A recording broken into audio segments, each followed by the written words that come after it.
onto the table. Yes.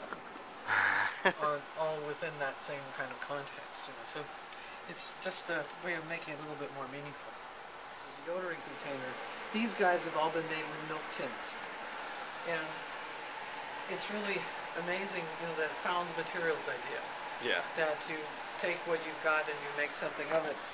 And in Madagascar, that little deodorant container, the pale blue one, is, many families are making that. They sell them to tourists, and it's an income for them. And it makes a difference. So that's another thing that we like to bring out when we're talking about the toys that are in that particular case. A year after Lindbergh flew the Atlantic? Yes. And the Parker brothers said, great idea, because you know Lindbergh was a superstar after that. He got just tons of publicity. And basically, if you look at the cards, you can see that if you sit at your kitchen table and get the right cards, you can fly the Atlantic, which is the premise of the card game.